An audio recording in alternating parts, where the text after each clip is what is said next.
Ko te kōkōuri, ko te kōkō tea ki runga koia koia te toirangi. Ko te kōkō huka, ko te kōkō hau ki raro koia koia te toinuku.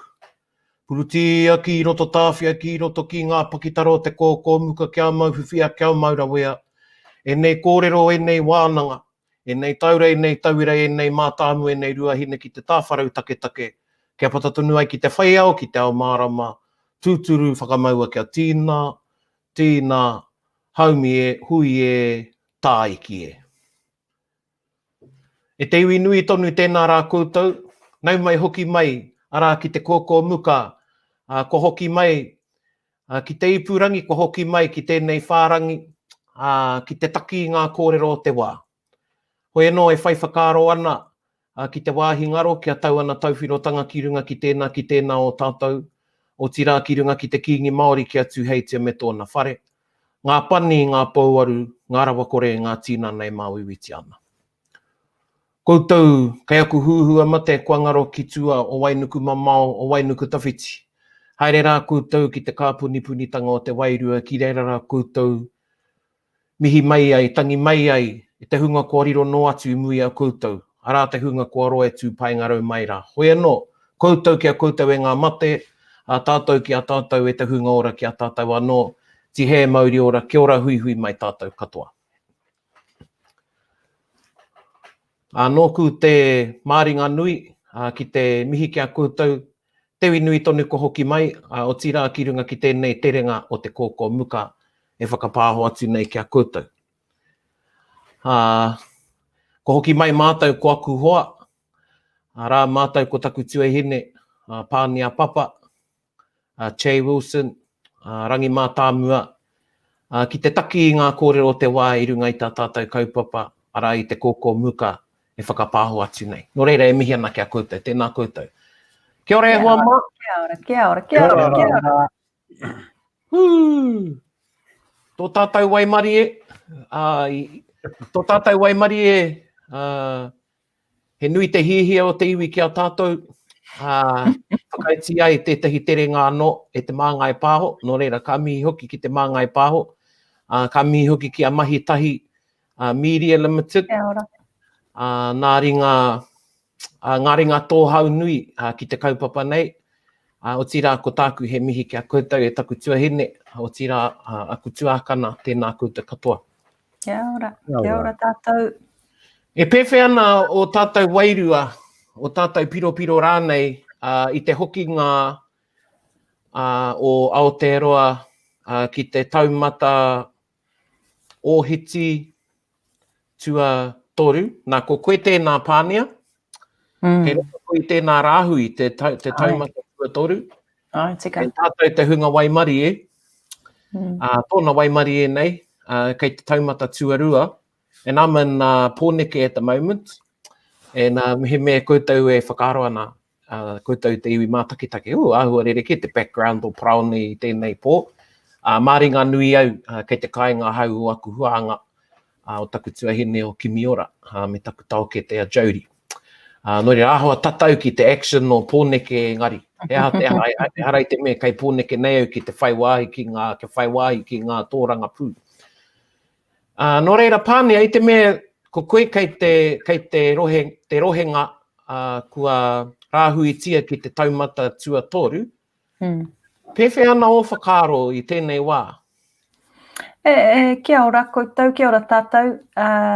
E pai ana aku whakaro ki te hoki ki te rāhui, i tērā o ngā rāhui i harikoa katoa au ki te noho taratahi, Kōkōmuka tūtara whare nei. Nā te mea he nui ngā mahi i oti au. Nō reira, e hikaka anau kia pērā anō i tēnei rāhui. He wā pai ki te ata whakaoti i ngā mahi. Ai. O pai tēnā te rongo e tau ana tō Māori me tō wairua. E kite anau, kei te kete e tehi o te hunga whaimahi o tāmaki. I te hokinga o tāmaki, engari e ai ki ngā pūrongo, e pērā ana, he rite ki a koe, e tau ana o rātou ngākau i te mōhio, me whai tēnei rautaki, e taiapatia anō ai, te rāhui ki tōna wāhi, te mate rānei ki tōna wāhi, kei pāngi arawatia tāmaki makaura o tira o te roa whānui. And e kata ana, e hate mea kata engari, i whakaritea ketia kia hoki mai te Kōkōmuka i tēnei wikene. Nō reira, koutou te iwi e mātakitaki ana, kei pōhehe koutou he mahi whakangārahu tēnei nā mātou. He me tauhou tēnā kupu whakangārahu, conspiracy. Kaua koutou e pōhehe he mahi whakangārahu tēnei nā mātou toko whānei, kei roto rā mātou i tērā rautaki. I ata whakaritea kia hoki mai te Kōkōmuka i tēnei wikene. Pewhi ana kōrua, Chei, pewhi ana koe Chei, o whakaro ki te tinga o tātou ki te taumata tuatoru, me ngā hotanga i puta, your thoughts? Ai, tuatai i te tino mā ara-arau, āwanga-wanga oki, kei mate e tei. Engari, te atua nei kua taua a tāmaki makaurau. Engari, ko te mea kino o tēnei ngārara, e mata kore, e mata ngaro, me ki. Ana, e unana i ngā pito o te motu, ko te tūmanako e no o tonu ana ki te wā i kotai, engari, hei roto i ngā rangi pēr māra mai. Atu i tērā, me au kia toru anake ngā ui ipurangi, ngā ui topa, eia rangi. I te mea i tērā atu taima, kino. Kino ngā mai, ka nui ngā ui topa, wā te ana, engari, me toru pēr ia rangi, kia kauaka e pōrangi pērā ki tērā taima. Ai. Pewhi koe bau, Rangi? Kia ora e ho, Paraone, kia ora tātou e karema. A whakai au ki tā Pānia, he nui ngā mahi i oti au i te noho motu ki te kāinga. Engari kei te taumata tuarua noiho o Waikato i tēnei wā, me te motu whānui atu i a tāmaki. Nō reira, kei te mahi tonu i ngā mahi, kei te whai tonu i ngā kaupapa kei mua i te aroaro. Engari, ki au nei, i kōrerohia tēnei kaupapa e ngā tohunga mōhio ki ngā mate uru tā, i kōrerohia tēnei kaupapa e ngā epidemiologist, ka rau te mōhio ki te kupu Māori mo te epidemiology. Engari, i kōrerohia te kaupapa, e rātau i ngā marama kua taha ake, me te kōrero akene pēr, ka hoki mai tēnei mate ki Aotearoa nei. Nō reira kua hoki mai. Ki au nei, ko te mea nui me whakarongo tātou ki ngā tohu. Me whakarongo tātou ki ngā kōrero a te hunga mōhio ki te mate nei, mōhio ki ngā kaupapa ārai i te mate nei, tiaki hoki i a tātou kia puta tehu. Nō reira, koe he pai ki au te noho ki te kāinga ki te mahi. Ai ahua whērā hoki ahau, o tino whērā. E hara i te mea i te tūmanako kia hoki ki te taumata tuawhā i te paraire, engari i te rite. Me he mea rā i whakataungi e te kāwanatanga a tēnā, me hoki ki te taumata tuawhā. Me taku ki te me taku rongo i te noho tū takarerewa, te iwi i te paraire. No te wā e tata ana ki te haurua i te rima, ka kōrero te premia, ai te noho tū takarerewa tātou, mata tū tātou, mo te tūpono, ka hoki ki te taumata tuawhā. Me taku ki te, ko whakapaitia ketia e tahi, ka hoki ki te taumata tuawhā, kāri hoki ki te taumata tuawhā ko tāmaki anake. Nō reira, ahua pēra hoki ahau. Mohio au ko e tehi i te wawata pēr, kia hoki ki te taumata tuawhā, engari heha te aha. Tētahi mea ki te rāhau, ahakoa e rā kōrero i te rātua o te Rahui, te wā tuatahi i mate tātou ki te noho motu, ki te noho taratahi. Kāre tonu e te i ako. I tino, I hoha hau, kāre tonu e te i ako, kāre tonu e te i whakarongo. Taku tau ke te, ko tana mahi he toha kai ki ngā hoko maha o te motu. E mahi ana ia i tētahi whare tuku kai. Whare ware nei, ware whare rā nei. Ana ko tāna, i tāna pōhi, ono te kaumā whāpea ngā taraka. I tuku nei ki tētahi hoko maha. Me tāna ki mai, kāre tērā nui e tuku ki tērā hoko maha i roto i te wiki. Ana koina no reira, i te whakarite hoki ngā hoko maha, kia bulk buy, kia panic buy te iwi. I kitau i ngā whakāhua a etehi o ngā hoko maha, e pau nei te au te whiru, tau, etehi atu kai. Ea tātou i pērai, i te mea he poto noi o te wā, i te ratu wā ki tēnei wā. And you know, everybody's saying, oh, you know, ko ako i tēnei, and then, ko hoki mai te mate, and I tere huri, etehi, ki te pēra. He aha I pēra ai. Ko te mataku. Human beings. Koea, ko te mataku te mea, ka uru atu ki roto I te pane, ka o, ana, ka uri, ka makere ngā kōrero o mua, ana ka aro atu ki te nāia nei, kei raru au, kei ngaro, kei maue, kei ara nei, nā ko nā ka uru atu te mataku ki roto I te tangata. And it's just it's a bit like that whole thing where some people will freeze, some people will flee, and some people will, just well up and fight. So there's generally 3 types of reactions I roto I te tangata, and ka pēna e te, ka mataku, we better do this.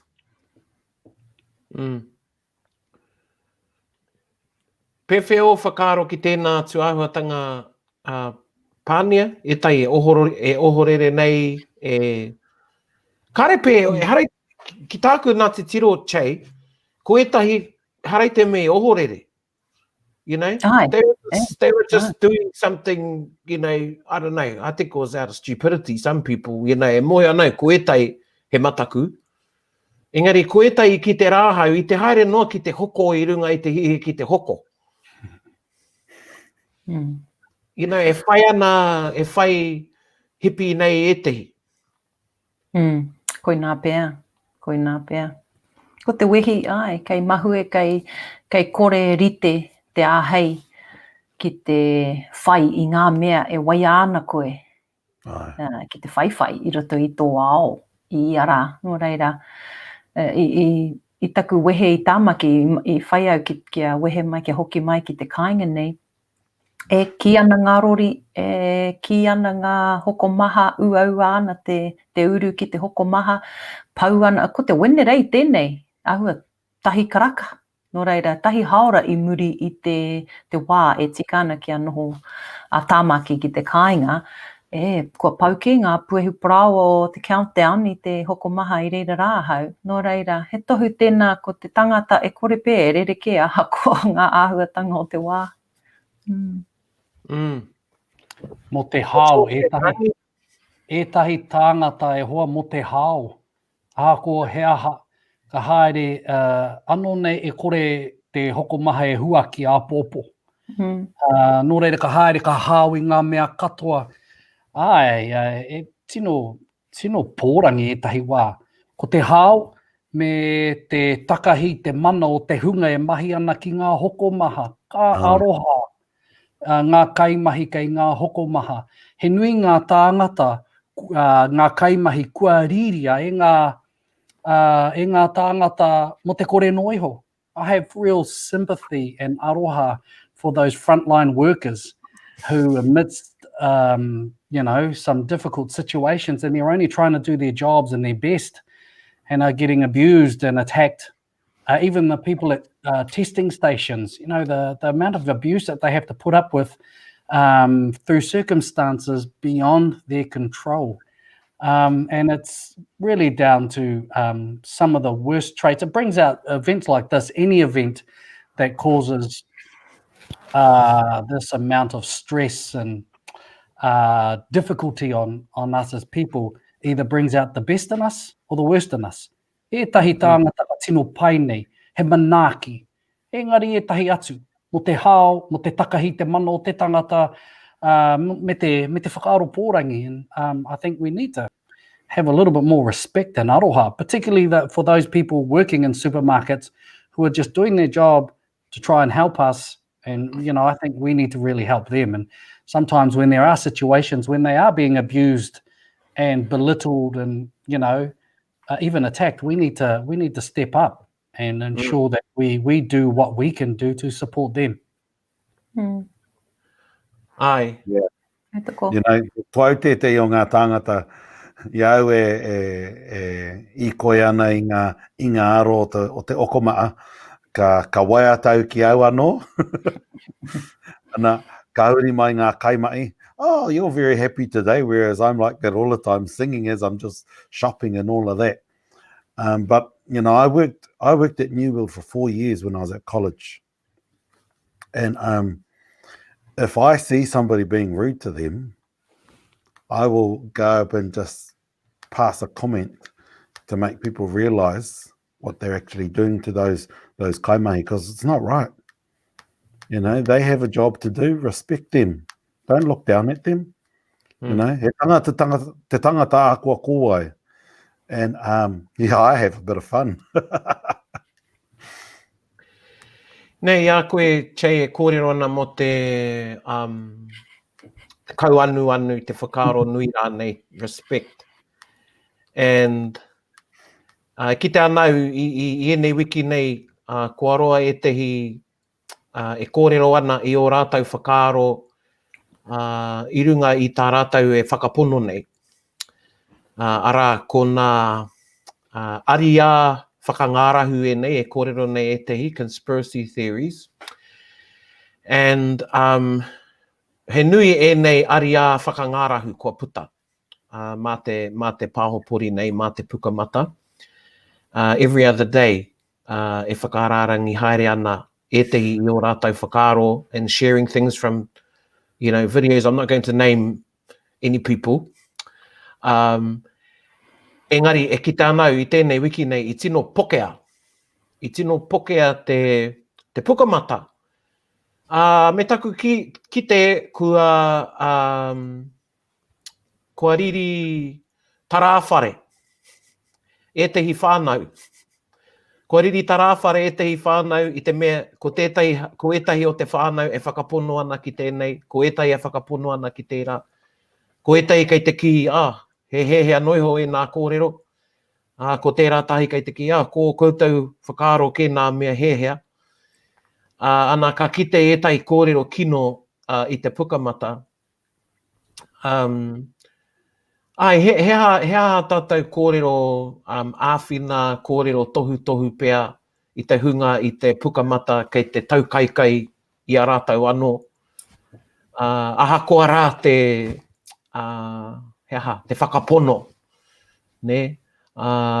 He aia tahi tohu ki tērā hunga, kia tātou anō i te pukamata, e kōrero nei tātou mo te respect, compassion. He ao whakaaro rangi? Tēnā koe hoa. Kua kite au i ētahi whakaaro rereke ki au. Rereke i ōku whakaaro. Kite au i ētahi kōrero kei te pukamata. I te ata nei i mātaki au i te hōtaka te hui. E rua nā wāhine Māori e kōrero ana mo te kaupapa nei, ko tahu kukutai me tīna ngata. Tēnei wāhine mōhi o tino paira wātu ki au, ngā kōrero i puta i a rāua, me ngā whakaaro. And they actually taught me something this morning about, and you know, as I've thought about it throughout the day, Māori from our earliest beginnings, have different opinions. Look, when Rangi and Papa were separated by tāne, even the gods disagreed with what course of action should be taken. And that has been part of our history since the beginning of our time. And it's still part of who we are today. I am very concerned with some of the rhetoric that is being put out there and some of the conspiracy theories. And particularly, I think Tina, I'm a massive fan of Tina Ngata and the stance that she takes and how brave she is in writing and speaking into the space. And I think she's right. Many of the conspiracies is an Americanization of our political landscape and comes from an alt-right and actually is grounded within white supremacy. That's where a lot of those conspiracy theorists have come out of, from that American situation. And we're a population or a people that has felt the wrath of government. And so we're quite quick to accept some of these things. And I'm concerned with some of what's out there. And I've got whānau members that are supportive of some of the conspiracy theories. But what I learned today from that program is it's not about dividing whānau, and because some of the comments are just really mean, uncalled for, and quite belittling our own against our own. It's all right to have difference of opinion. Kei te pai noi ho tēnā. I might not agree with what you have to say, but I'll stand up for your right to say it, because it's about freedom of speech. Freedom of speech and right to express your own independent ideas and be an independent and critical thinker. So yes, while I am concerned with some of the stuff that is coming out, I think we need to accept the fact that everyone has their right on our marae. When it's their turn to talk, it's their turn to talk. We need to allow ourselves the space to think and reflect and come up with our own opinions. But we need to be respectful of one another. Tātou te Māori, I ki te au I etahi kōrero I runga I te pukamata kare, he kai tangata te āhua o ngā kōrero. I think we need to just step back and, we're all whānau and we need to support one another. O whakaaro te tuahine? Whakaronga nau ki a Rangi hoki anā ku whakaaro ki ngā tikanga tawhito a o tātou tūpuna ko te utu. He utu tō ngā mea katoa ki te takahiko I te mana o tetehi he utu. He pērā anō te tū a te tangata ki runga I te marae. Ko ana kōrero e hara I te mea nāna nahe, e hara hoki I te mea ko ia e whakapuaki ana I ona anō whakaaro, I ona aria mo te aharane I te ao. Engari kua tawhiti tātou I te rā ahua, I te tū a te tangata I ngā wāhi okawa, whakapuaki whakaaro. Pēnei te pukamata I tēnei wānei. He māngai koe mo tōu iwi, mo tōu hapu, mo tōu whānau. I nāi nei, ko tātou māngai he takitahi, mana takitahi tō tātou māngai. Nō reira, ua ana tērā te wete. I te tika rānei, te he rānei o te whakaaro, I te hāngai rānei o te tehi whakaaro, ki oua ke whakaaro. Koe rā te rere ke o tēnei marae hou, e pāhotia nei e nei kōrero I tēnei pō. He marae hou, he tikanga hou. Jay o whakaaro? Ai, he nui o kua karo. Me ki pēnei au. Ko te kai o te rangatira e kōrero, ana e mana tō te kupu. And I think it's really important that we are what we eat, and if kōrero is our kai, that's what we start to become. And so I'm very clear, the māramatanga that I was raised in has some really clear instructions about how we receive whatever comes into our world and what we deal with and how we deal with it. And so, if you choose to follow one path, and it might be kino all the way for you, but you choose that and you then you eat it. You eat that kai, whether it's physical kai or whether it's mental kai, you choose to eat it. And it's about how we ara our, in all of the waiatas, they say, kia ara tōua, e ara tōua. And so you've got to raise your ahua, kia ara tōua, ki ngā mea pai ki te ora, and focusing in on ora to help you even when the shit's been thrown at you. And so I think we've got to remember that he mana tō te kupu, and that's the origins of makutu. And if we're going to continue to do all of these things and belittle each other, we're going to start being naughty to each other. And I don't think that's a good thing. Let people have their say, but also be open. If you're going to be focused in on what you believe, just remember that having an ideological stance, I'm not sure if that's tikanga Māori. I think that's something that's been influenced by the Western world.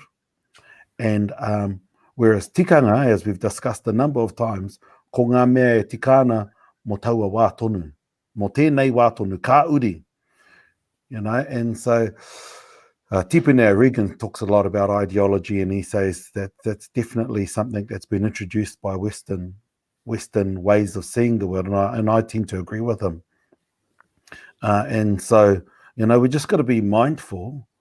What's the ora that we're going to get out of all of these different things when you go down into a rabbit warren? You know, I've been down many rabbit warrens in my life, and then I've got to pull myself out of them. He rawa ki au tēnā kōrero, ko koe tēnā e kai nā koe. Ara, pewhia tērā whakamauritanga kia koe, Pānia.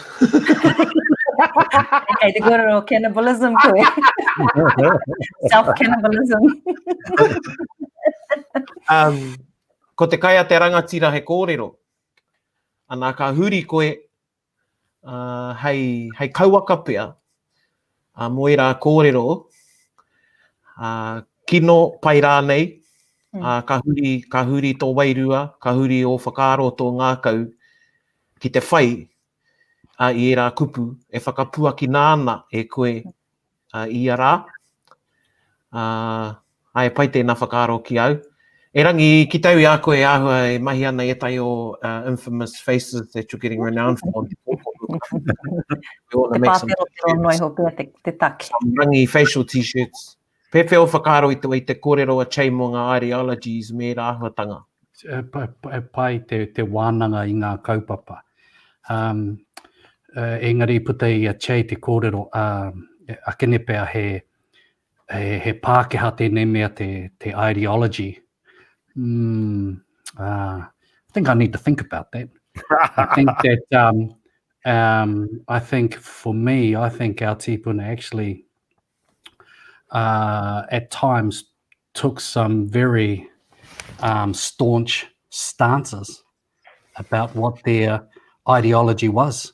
I think it is seen in many of our religious practices. I think it is seen in many of our ideas about our tikanga. So, yeah, I think I understand what Che is kind of getting at, but I think we did have at times certain ideologies and certain, yes, we can be very flexible. He ngā wari te Māori etahi wā māro te Māori. Ka u ki ngā tikanga. I think there are some ideological positions and situations where we do entrench ourselves. But I understand what Che is saying. It's not that I disagree, but I think the word perhaps ideology may be confusing perhaps that the understanding of that situation. Mōku ake. I know there are some very staunch ideological positions that Māori in my own circumstance and background have. Very difficult to change at times. They can change, but yeah, I'm just still contemplating that as my cousin Che was talking. Te whakaaro Māori, he ideology tērā. Te whakaaro Māori e kōrero nei tātou i a rā. Ne he aha tēnei mea te whakaaro Māori. Ko te ideology tērā, te ahunga mai o tātou whakaaro i te pūtake o ngā mea e whakapono ana tātou, e hāngai ana ki o tātou atua i te oroko hanganga. Koira ki au te ideology rānei. He uaua te ki kaore o te Māori ideology, nā te mea ko te whakaaro te pūtake o te idea, ne? Te pūtake o tēnā mea. Nō reira, e whakaro anau mō taku whakaporearea Paraone, te whakaro au ki ngā kōrero a Che, mō te āhua o aukai, Nā i hoki aku whakaro ki tētahi kōrero I pānui rā hau mō te kapu tī, me nā e mahi ana koe I tō kapu tī, ka whakai rāne koe kia raua atu, kia hoatu rāne e tētahi atu te paitini ki roto I tō kapu tī, mui tō inu. He rite tonu tērā ki te hinengaro, e whakai ana tātou kia kuhuna mai, kia whakaurua mai e tehi whakaaro paitini, whakapaitini o tātou whakaaro. Koe rā ki au te mate o ngā mea pēnei te puka mata nei, kaore he here. Ko ngā paitini e rere ana, ko tō mana kai tō mati, ko tō pēnei, kia kore ai e rā paitini e uru ki roto I tō hinengaro. Engari e whakaako nāna tātou tamariki ki ēnei rautaki, me pēwhea te tātari haere, te aukati rāne, te parepare rāne, e tehi o ngā whakaaro e paitini ai pēr o rātau hinengaro. Ko tētai o aku tirohanga e pēnei,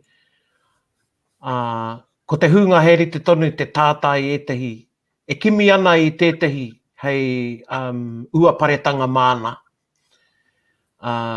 Someone to blame. Ana I puta I a waira I te pōnei, te kōrero nei, he matangaro, te mate uru tānei, te mate korona. He matangaro.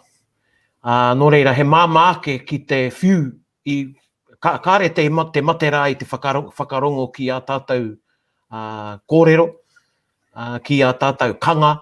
He māmaake ki te kanga I tētahi tangata.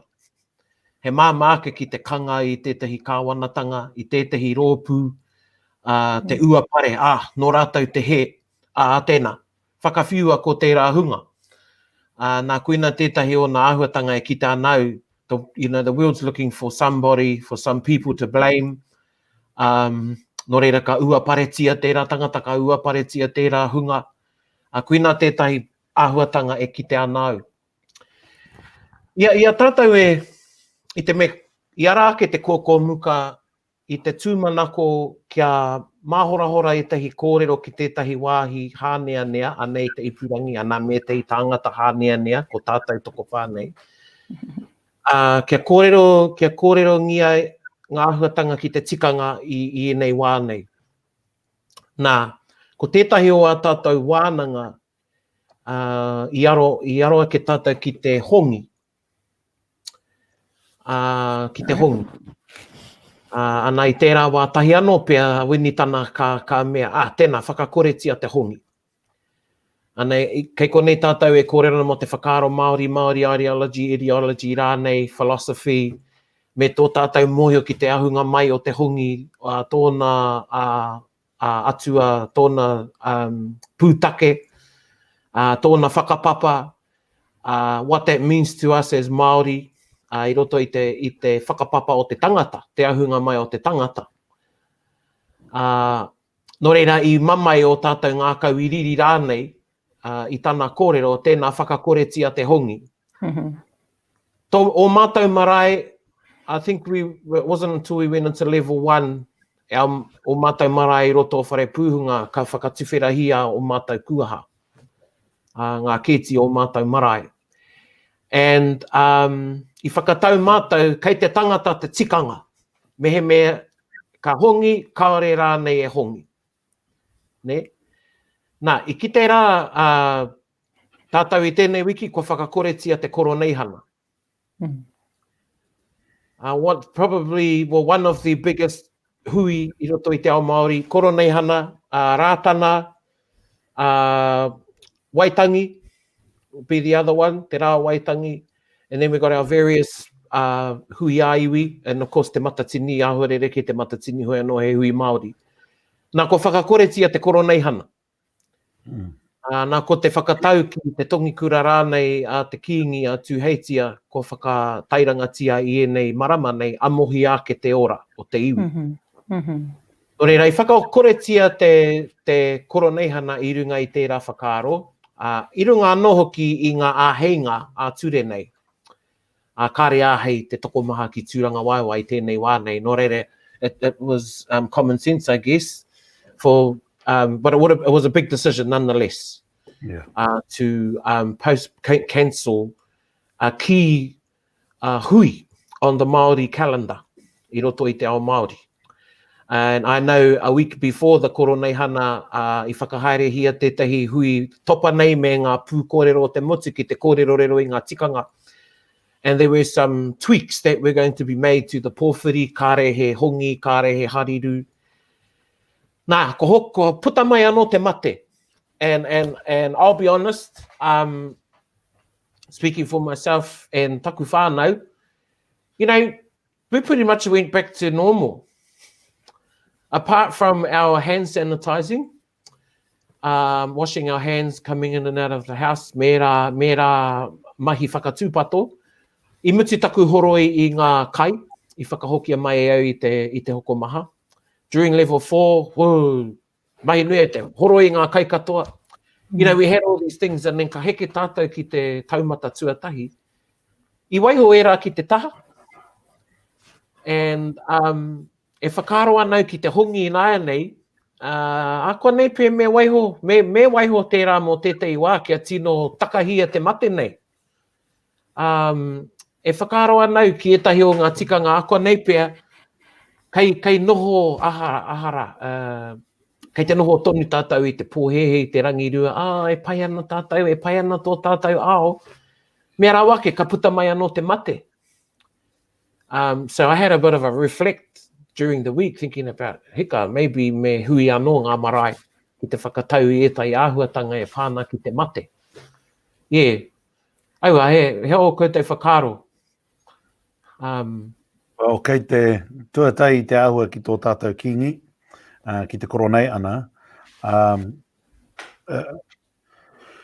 It's a massive decision, and I think it definitely is the right decision because so many of our old people attend these types of hui, and they're the most vulnerable.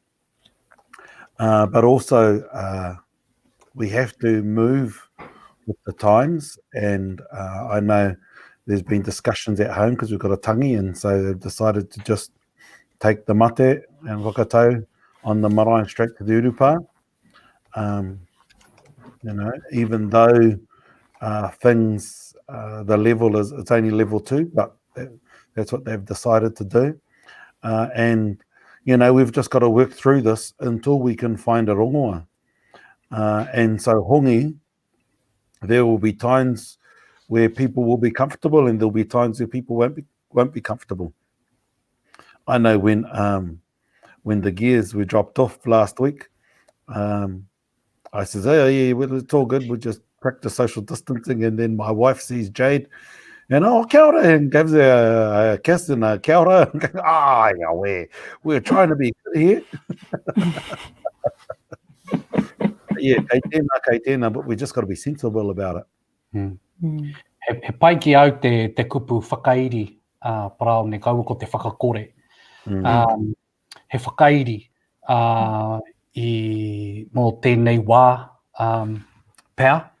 Akene pēr, ka e kore, you know, etahi wā I roto I ngā mahi, I roto I ngā kaupapa ka whakakore I tētahi kaupapa, I tētahi āhuatanga, I te mea kua mutu te hua o tērā tikanga o tērā kaupapa. Engari he mo te hongi ki au nei, he pai ki te whakairi. Kei te au te mihi ki ngā kai whakahaere o te koroneihana me te kiingi. He rangatira tēnei, he whakaaro rangatira tēnei. It's about long-term thinking as opposed to short-term gain. It's about that long-term protection, long-term the long-term goals, I guess, are more important than perhaps the short-term or one-off koroneihana. So I do acknowledge the people that have thought about this and mihi ka nui taku mihi ki te kiingi, kia tūheitia me te whakaaro.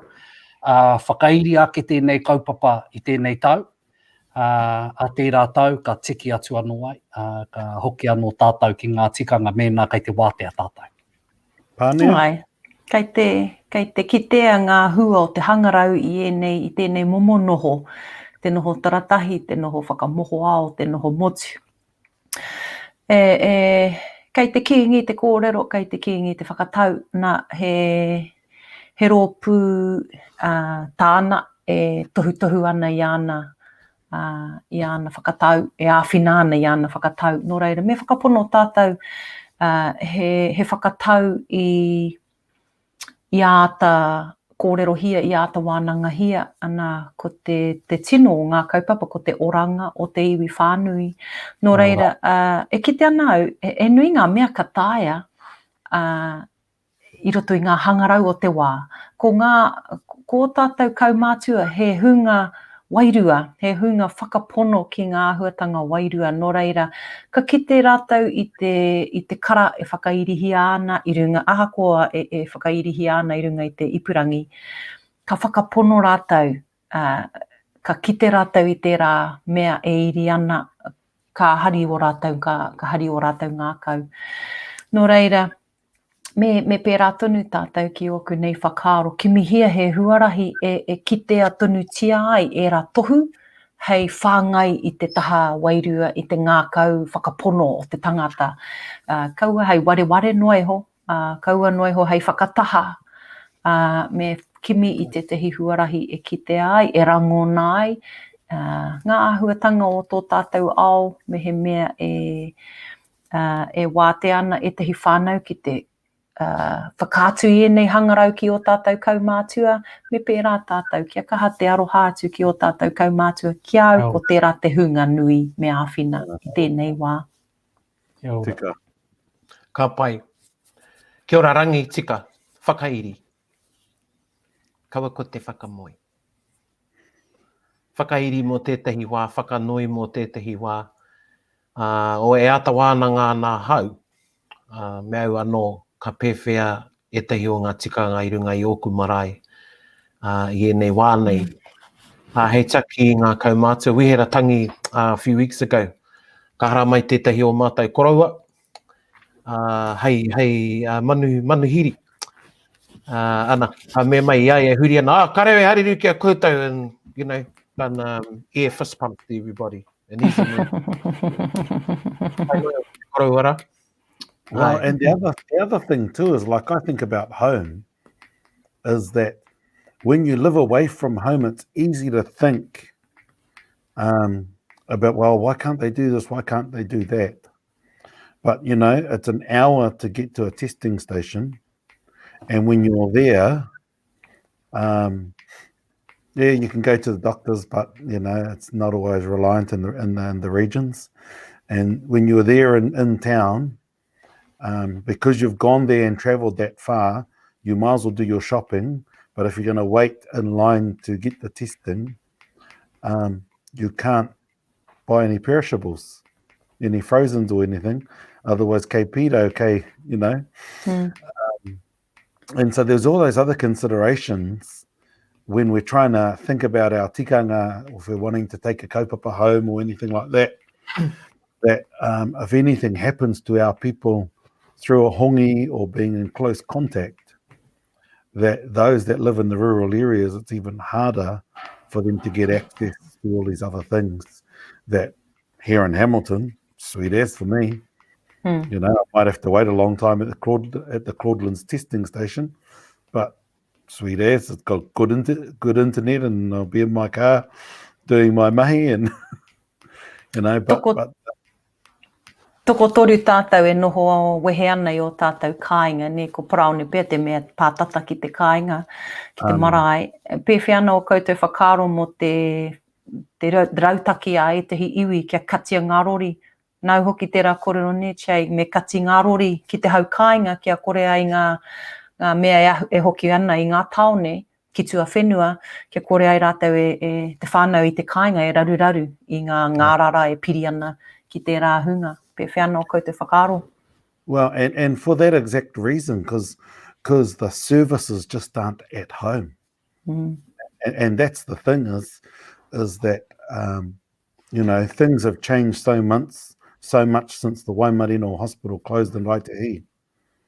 And, you know, for a good few years, Ohakune didn't have a doctor. And so, you know, all of those simple things that people take for granted, when you don't have a doctor and you've got, you know, almost a couple of thousand people reliant on one doctor in Raitahi, it makes it hard. And things have got a little bit better, but it's still really hard in those places. It'll be even harder in Ruatahu now. Yeah, well, yeah, tika, kai te tika he uaua. Nō reira kai te whakai atu au ki ngā mahi a ngā iwi. Kai te tia ki rātau i a rātau anō. And even I had to think about myself. You know, I had to take check of myself because my first desire was to go home and to be with my relation should anything happen. But, you know, I had to think about what I was doing. I'm probably adding to the issues, putting more stress on infrastructure that is very limited. We don't have a doctor. You know, we don't have a doctor. We have really very, very limited resources. And for me to go back, it puts all this additional stress on those people. So when the message came home, emailed to me, kaua koutou e hoki mai. Kara e hoki atu.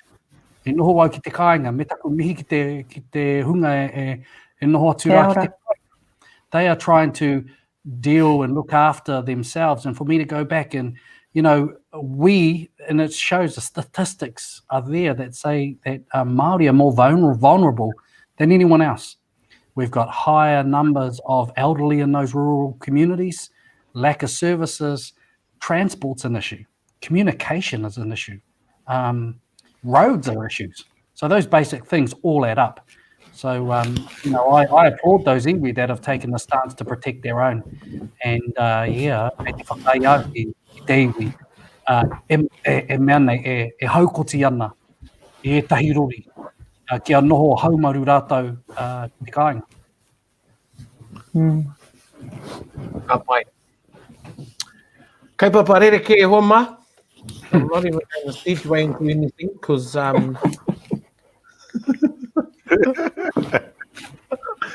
can. Kōrero.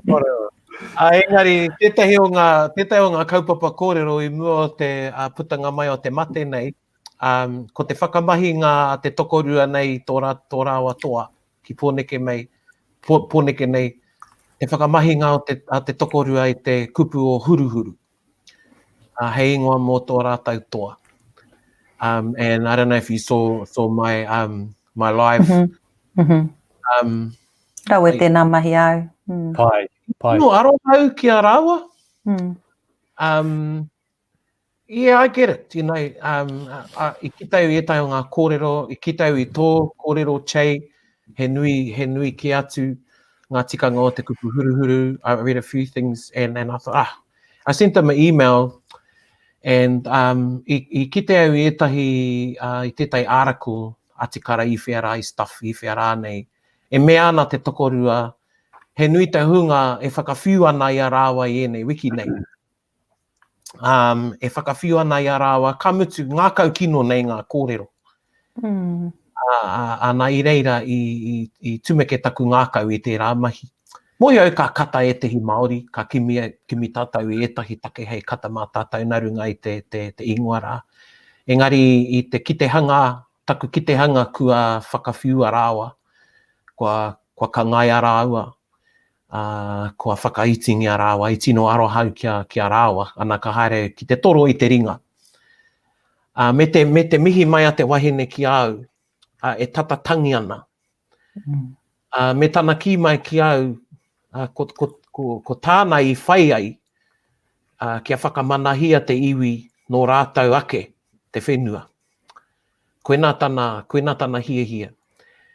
Me tana ki mai ki au, me he mea koe ka hara mai ki tōku whenua, ki tākei, ka mihi a koe, ki te huri koe, ki te whakamahi I taku reo, ka mutu nōku tērā whenua, me whakamahi koe I tōku reo. Nō reira, koina te whakaaro o te wahine.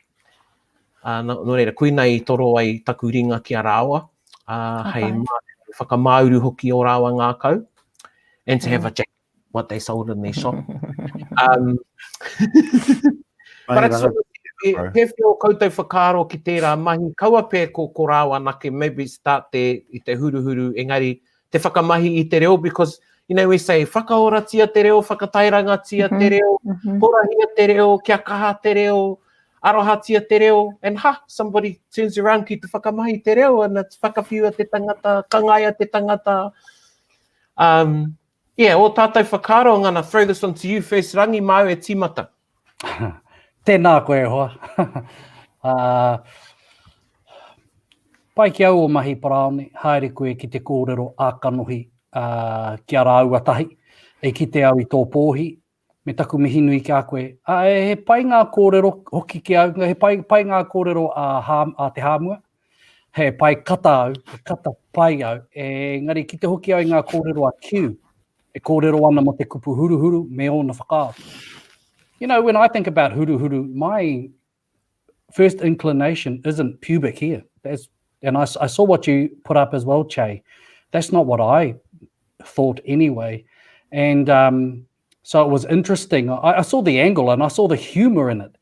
And I think that perhaps they could have gotten a little bit better advice. I'd be interested to know if it was a Māori speaking couple that had a store that then they called it huru, would the reaction have been the same? And, you know, I think it's just, again, another prime example of trial and execution by social media. And that's what we do. We execute people and trial them for... I think e pai ki au tō pātai ki ngā kaimahi, kei te pēhea kōrua. Ki mai rāwatahi, kei te pai, e pai ana. Taku mihi nui ki a rāua. I think they had the best intentions.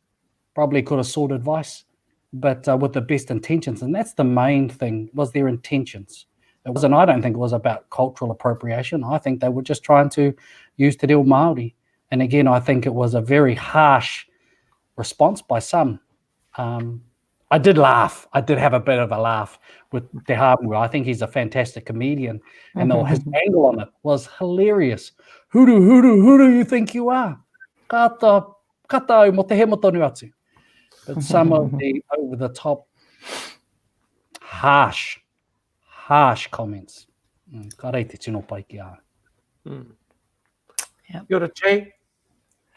Yeah, I decided to do my post just to share a range of meanings of the word huru. And I noticed Te Hāmua shared that. Just to get it out there, because, you know, huru for me was this stuff up here, and even though others will use the word makawe, as a child, this was what huru was. And then later on, as you grow up, oh, you got hurus.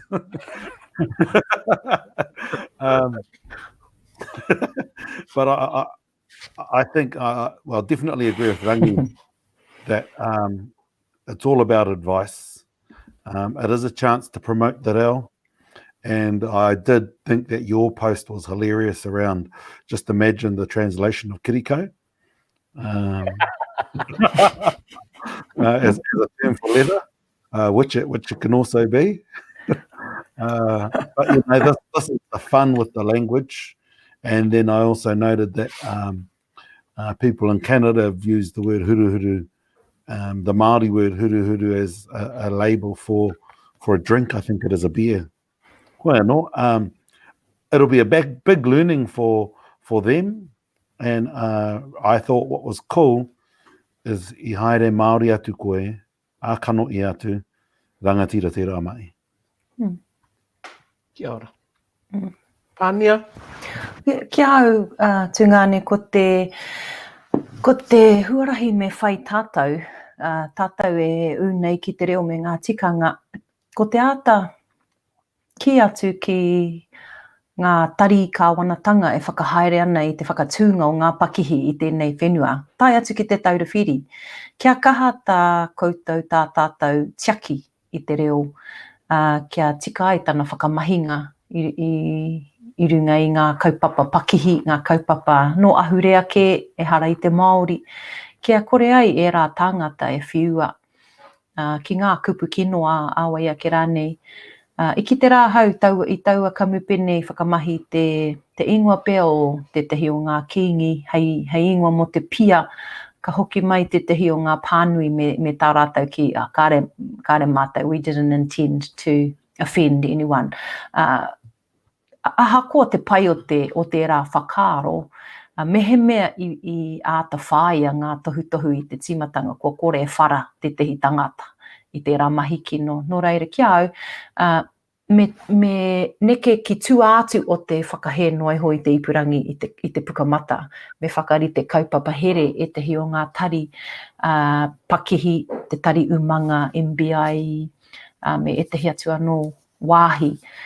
Kia āta whakaritea he ture, he kaupapa here, hei whai mā te tangata, e mohio ai te tangata me aha. Ka pai. He kōrero āwhina pai e nā, e te tuahine. Oti rā e whakaaro anau, e harai te mea ko te hunga, e harai te Māori, ka whakamahi, harai te mea whakamahi he engari, ko etahi o tātou o te Māori ka maharaka o, he Māori ahau ka tae au e nei mahi, te mea Māori, engari, kāre tino whakaaro ake ki tā rātau e mahi nei. Kua ki te au e tai atu ingoa, ki oku nei whakaaro kino ke atu i tēnā o te huruhuru hei ingoa mo te toa. Nō reira ki au ko tēnei kōrero, he kōrero whānui harai te mea aro ana ki tētahi tuakiritanga anake. Engari e aro ana ki te hunga, e hi ana ki te whakamahi te reo āta whakaaro tia, tēnā rūnanga tia te ingoa me tehi. Kia ata ki te ai i ngā tikanga o te kupu, i ngā whakamahinga o te kupu me rā me katoa. Ka pai, ka matu i tēnā kōrero mo te huruhuru e homa. Kia ora. Ka matu me mihi ki te hunga nā rātau nei, te huruhuru i tuku mai kia rere ai tēnei manu. Kia ora. Ka pai tēnā segua e koro. Engari ka mātua i tēnā e karema, o tira e te iwi nui tonu i hoki mai ki te Kōkōmuka, hoki mai tērā wikene, a te hanarei. Kia ora, me kōrero pia tēnei kaupapa a te rawi. Koena pēhai kōrero mā tātou a tērā wiki. Ka Ngā rā o te wiki, ngā rā o te marama. Decolonising our maramataka. Ai, kia ora. Kei konei te tohunga. Ai. Hoi no e mihi ana kia kūtau e homa, he kanohi kitea, he kanohi a tāhua. Nō reira e mihi ana kia kūtau e homa, o tira e te iwi nui tonu. E te tuakana Chei, kai a koe te kupu whakakapi, ki tau i tō tuhituhi te taha. Ai, ka pai, ka noho tātou mo tētahi wā poto, muri mai, hoi anō, kai a koe te karakia whakakopi a tātou mai. Kia ora rā, tēnā koe Paraone. O tira, tēnā tātou. E te iwi tēnā koutou me ngā uatanga o tēnei tū kōrero, kua puta mai tēnei pō, ana ke tau wakairinga mana ki tanga kinunga ki koutou. Koutou ki tāmaki makaurau, no i ora, me ngā mana ki tanga o te wā, tātou katoa puta noa i tīreni nei, tēnei kāmi i atu tēnā koutou. Kia wakairia ka ngā kupu ki te tā unui o rangi nui e tū nei. Unu ia te punga o te roka kia rawa i te maungaroa turuturu au, i ti waka maua kia tīna. Aumia uie, tai kie. Kia ora tātou. Kia ora.